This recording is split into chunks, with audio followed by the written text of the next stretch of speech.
Hello friends and welcome back. Today's video is the second episode in the latest series with Super Mario where we sit down and discuss some changes that he wants you to know about since the cruise shut down. Changes that he's seen and that you can see as well when you get back on board the high seas. I hope you enjoyed the video. Be sure to smash up the thumbs up button if you enjoy Super Mario's lifestyle of living on a cruise ship. Let's go.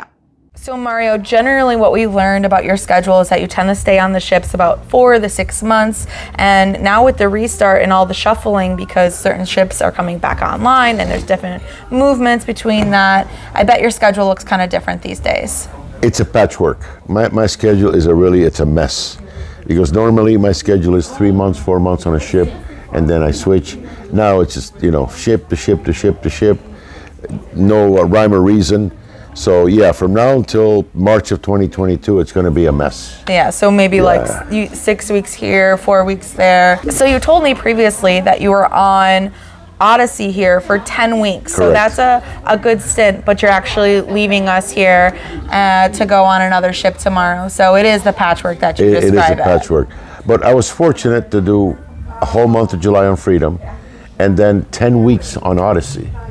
And that took me through the middle of October. And then in middle of October, I switched to Symphony. Mm-hmm. Okay, I just got off Symphony to come to this 2-day cruise on back to Odyssey. And now I'm going to another ship tomorrow, which is the Jewel.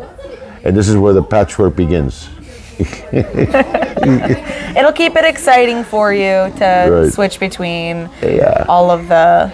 Yeah, it'll be nice to visit a few more ships, Yeah. The only impediment is really this COVID test that you got to do, 2 days before. So I try to make sure I don't leave any days in between cruises. So I go from here tomorrow to Jewel, so you can do your test on board. Right. You don't have to worry about getting an appointment on land. So if you can manage that challenge, you're okay. Yeah. So cruising definitely looks a little bit different for you now that we're back with the patchwork and moving from ship to ship. But there are some great new changes to cruising that I think you might enjoy with the technology here with Royal Caribbean. They're helping you out with those testings and scheduling those for you, so that's fantastic. So if anyone else is looking to do a back-to-back cruise, that's one of the benefits to you, that it's free of charge and that they will help you. So if you want to do some back-to-backs or side-to-sides, you can do that. So I think that's a great perk. Right. Are there other things that look different for you as well? Yeah, well, that's the big advantage. If you're doing it back-to-back, you don't have to worry about testing. They'll do it on board and on the last day, and that's good for the next cruise. And you can do as many back-to-backs as you want, and you're going to get tested always on the last day. Don't have to worry about it. Yeah. Unless you test positive, and then they're going to throw you off the ship. I don't think that's going to happen. Don't think that's going to happen. Anyway, I think the other key changes that are a positive post-pandemic, I can tell you a couple of them. For example, I think the check-in process at the terminal has been streamlined and cleaned up quite a bit. So now they're staging everybody in at different times. So your set sail pass tells you, 12 o'clock, then other groups at 1 o'clock, and then 1:30. That brings people in an organized way. Right. Before it used to be chaotic. Everybody would come in as early as they could. The more you do ahead of time through Royal Caribbean's app, the easier it becomes once you arrive to the terminal and upload your picture through the app and everything. It's answer the health questionnaire 24 hours prior. It becomes pretty helpful, that's for sure. Right. So now you can pretty much follow a very organized process checking into the terminal. And the thing, like you said, to have is make sure you have everything on your iPhone. Have your vaccination picture. You don't need to bring the document with you. Bring your antigen test picture if you have it, and have it on your phone.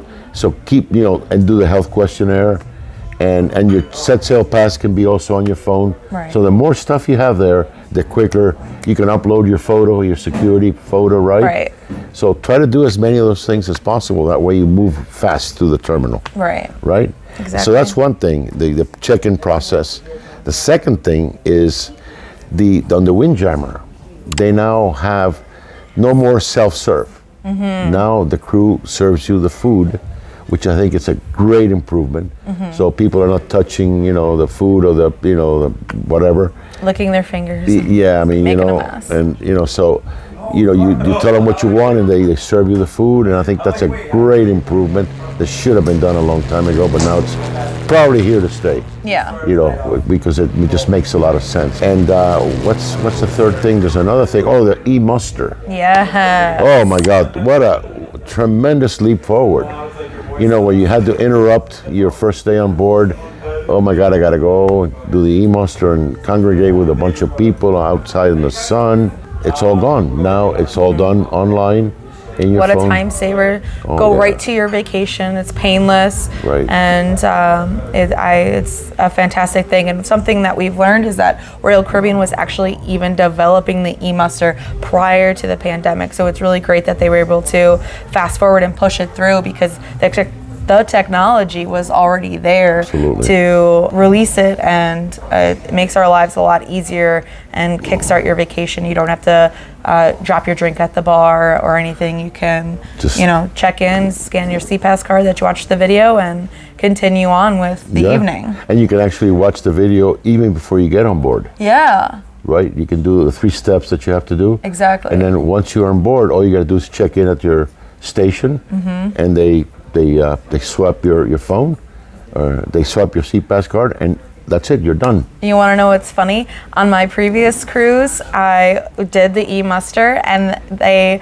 asked, like, oh, are you familiar? And I said, yeah, 7 short, 1 long. And he's like, oh, here, take my vest, you can have my job, because you knew what you were doing. And that was one question that so many viewers had as well, is that, do you have to still go to these? And well, now that they're e-muster, he always did have to go, but now that it's e-muster, it's even more better for you, that you seamless and very quick. So that's great. It just makes so much sense. I mean, I'm sure the CDC loves it. Yeah. Because it eliminates the congregation of people, where you're not socially distancing. Right. And you get a crowded situation, and that's what the CDC doesn't like. Right.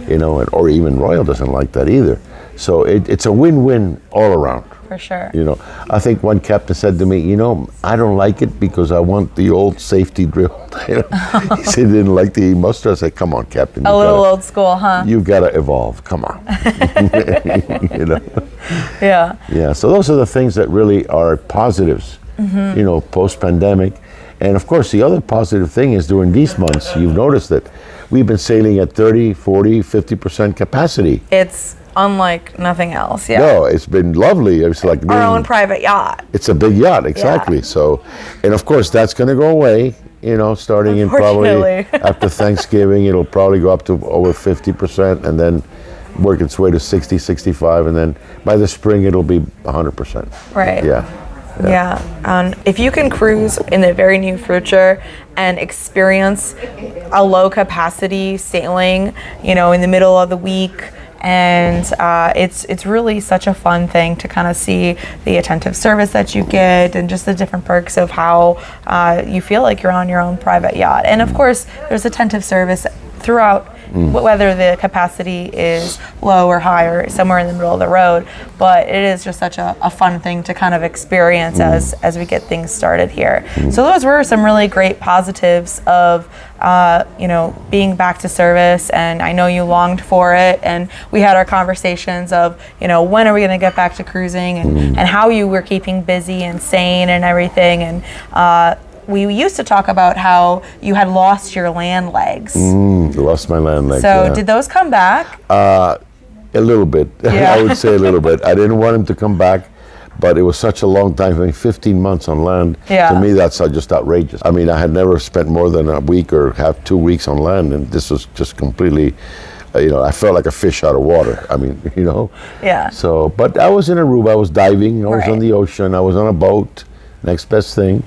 And so I survived. Good. Survived, yeah. And now, is there anything that you miss from on land? I mean, now that you're still jumping back and forth from ship to ship, and of course you get off, and if you're curious more on that, again, I'm going to reference all the other videos down in the description box for the daily schedule of what it looks like to be on board. But do you kind of miss anything now that you had a long enough time to really redevelop a land schedule? Is there something else or is it just euphoric being back on board still? It's totally euphoric. Yeah. I mean, after being 15 months, grounded, now it's like, oh my God, I got my life back, and so now I'm really I mean, I'm not missing a single week of cruising. I mean, I'm booked every single week from now till eternity. Right. You know, Yeah. really, yeah. And you recently celebrated a really special milestone. And what's amazing is last time I saw you, you were celebrating a milestone as well. So tell us what you're celebrating. Okay, well, you Crown and Anchor people, you understand what the cruise points mean, right? For your loyalty levels, you know, Diamond, Diamond Plus, Pinnacle. So when you reach Pinnacle, you 700 points, right? So my milestone was 9,000 points. Congratulations. Okay, it's totally outrageous. A little bit. A little bit outrageous. And so yeah, I hit 9,000 last month on Symphony. And yeah, so it's just going to keep on going. And 10,000 will be sometime next year. So it never ends. Yeah. Yeah, Thank you. It's really fun to see where you're going with that, and how many people aspire and to look up to you with your points and just your knowledge as well. Can you think off the top of your head one of those fun Crown and Anchor trivia questions that we discussed earlier? Oh yeah. Get ready for this. If you think you know Crown and Anchor trivia or just a good general knowledge of it, maybe just one question for us. Yeah. Okay, I think your fans, they know everything, right? They know everything. They know everything. I'm going to put the answer in the description box or the comments, so stay tuned for that. So I love Crown and Anchor trivia, and sometimes I host it. They let me host it because I come up with the questions and everything. So here's a question that came up in the last advanced I love it. CNA trivia. Name the 13 ships that have been sold out of the Royal Caribbean fleet. And there's 13 ships. If you can name all 13, you get a prize. Pat on the back. An extra Crown and Anchor point. Bump up a level. Something. Somebody said, well, how about a free cruise? I said, yeah, sure, free cruise brochure. Yeah, okay. So there's 13 ships that, as of today, have been sold out or transferred out of the fleet from Royal to somewhere else. And if you can name the 13 ships, you will be a master. Yeah, kudos to you if you can name them all. I'm curious to see how many get this right here, that's for sure. Yeah, even officers on ships don't know the answer. It's hard. It's very hard. And it's question. over a length of time as well. It's not like, so Right. your memory gets to you as, they didn't all leave on the same day. So. Right. Well, here's a hint to get to the right answer. You start with the oldest ship in the fleet, Okay. okay, and then you work your way up. And hopefully you will come up with 13. Chances are you won't, but that's a good start. Thank you for sharing that with us. Well, friends, that does it. I hope you enjoyed the video. Be sure to stay tuned. Hit that notification bell for one other video in this series here to wrap it up. And we'll discuss his favorite ships and more. Until next time, ciao for now.